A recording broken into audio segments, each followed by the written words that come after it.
花了200块钱买2条牛腱子肉，还是分成2天才买到的呢。这里一共是3.2斤。我们今天来分享一款卤牛腱子。这2条牛腱子比较大个，给它对半切开来比较好入味。今天我就用小高姐分享方法来做这一道牛腱子。先用清水浸泡3个小时，泡出血水。这牛腱子呢，泡了3个小时，已经泡出来很多血水了。我们再给它清洗一遍。洗好了，用玻璃碗或者陶瓷碗给它装起来，我们来进行腌制。加上300毫升生抽，给它腌制1个晚上。天气热的话呢，要放到冰箱保存，中间记得给它翻一下。现在是第2天的早上了，我们开始来卤牛腱子。把这个牛腱子呢放到锅里，腌了1晚上，这牛腱子是很入味的。接着把腌制的生抽倒进来，再加入清水没过牛腱子。然后我们调中火给它煮开，虽然我们已经泡过1次血水了，但是煮开了之后呢，它还会有血沫沫，给它撇一下。血沫撇干净了之后呢，我们来准备一些香料。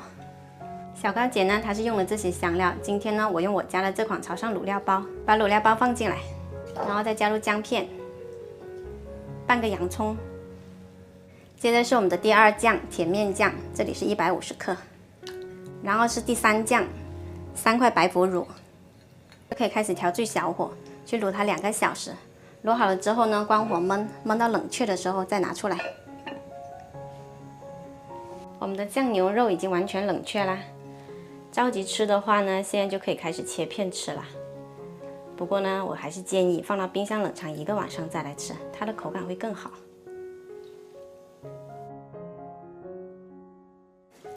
放冰箱的话呢，最好用保鲜膜给它包一下。如果有真空机呢，就给它抽一个真空，这样更好储存。这样看起来是不是很方便呢？我们可以一次多做一些，放到冰箱冷藏，1个星期内吃完就可以啦。冷藏后的牛腱子呢，它是特别结实的，这个时候你再来切，它就不容易散了，可以切得特别薄。我这次卤这个酱牛肉呢是没有放辣椒的。喜欢吃辣的朋友可以放多几个辣椒干。今天这款酱牛肉呢，吃起来酱香浓郁，属于越嚼越香的那一种，越吃越过瘾哦。逢年过节或者宴请朋友的时候啊，你提前做上1份酱牛肉，切好上桌便是1份大菜。卤汁不要倒掉啦，我们还可以煮牛肉面吃。喜欢的朋友赶紧收藏起来试一下吧。好吃又滋补的党参酿酒鸡就做好啦。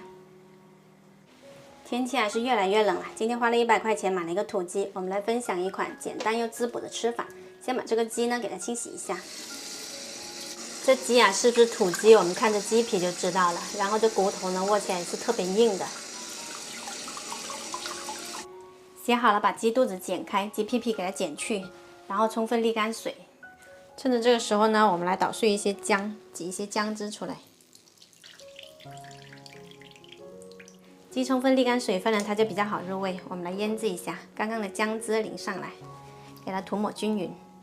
姜汁它可以起到一个去腥增香的作用，鸡肚子也不要忘了涂抹一下。接着就是盐啦，这里有15克，给它2面都涂抹均匀。我们不用担心盐会太多，它这个呢不会完全被鸡吸收掉的。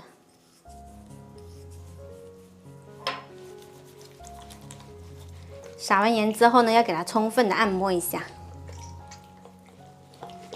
然后我们再淋上一些茶油，如果没有茶油就用花生油代替。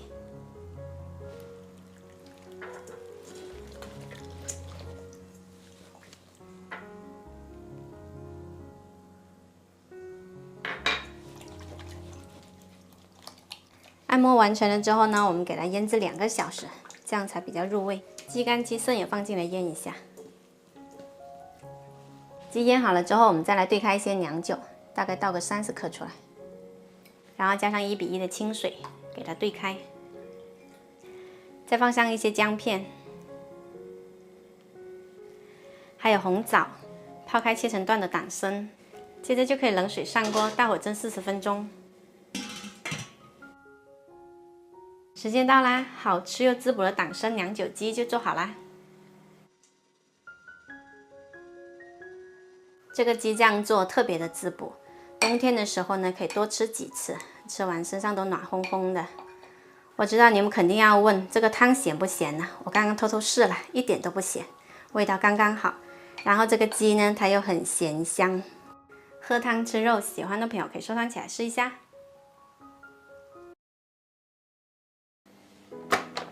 哇，香喷喷的，有饭有菜又有汤。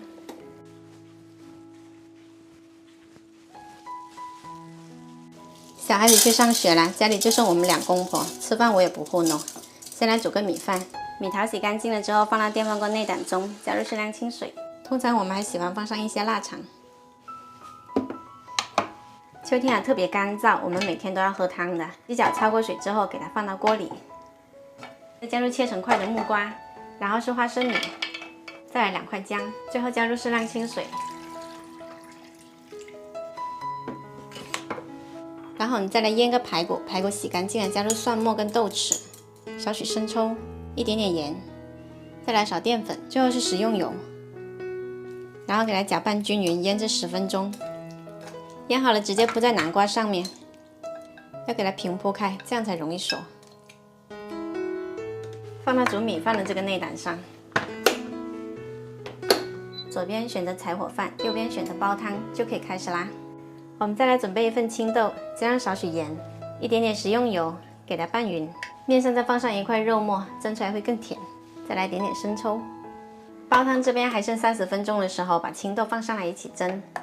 上蒸下煮特别方便。时间到啦，我们的饭跟汤都做好了。这蒸格上面的菜呢也蒸熟了，排骨也蒸得轻松脱骨，特别香。太大的电饭锅呢，煮少人的米饭是真不好吃。这个电饭锅它1.5升的内胆，我们一家4口呢，煮多煮少都是可以的。另外用这个锅来做早餐也是很方便的。蒸盘可以蒸上一些点心，然后下面包个糖水，这是我的银耳羹。左边这个呢，我给孩子准备的玉米粥，一个锅可以解决一家人不同的需求。这个锅顶部还有加热功能，蒸东西上面也很容易熟的。你看这个粥做出来多香啊，特别的绵软。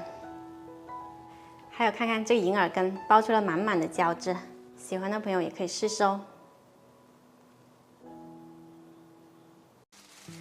我有2个月没有买虾了，前段时间比较贵，所以一直都没买。今天便宜了，我一下子买了2斤。这个虾买的时候呢是很鲜活的，因为我要剥壳嘛，我就拿去冰箱冻了1个小时。现在来把这个壳给它剥掉。像这么大的虾呢，45一斤，你们觉得贵吗？这冻过的虾，它的虾壳是很好剥的。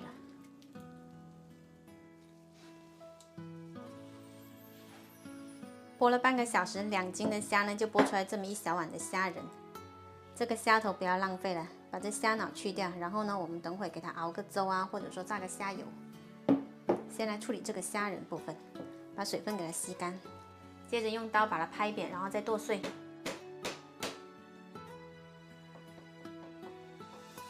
不用剁得太碎，留一点点颗粒比较好。然后来调一下味，加入一点点姜葱水，少许盐，一点点白糖，1小勺胡椒粉，最后再来一勺淀粉，给它抓匀，然后搅打一会儿。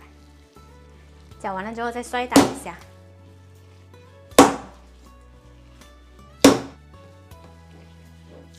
打好的虾黄呢，它是特别粘盆的，你看一点都倒不出来。接着我们再烧开一锅水，调小火。然后这虾滑呢，用我们虎口的位置给它挤成一个小球球，用勺子给它挖出来，再把它放到锅里。虾丸挤好了之后呢，就可以改大火，煮到全部浮起来就是熟了啦。虾丸煮熟啦，先把它捞出来。然后我们来调一个料汁，准备这些材料给它泼上热油，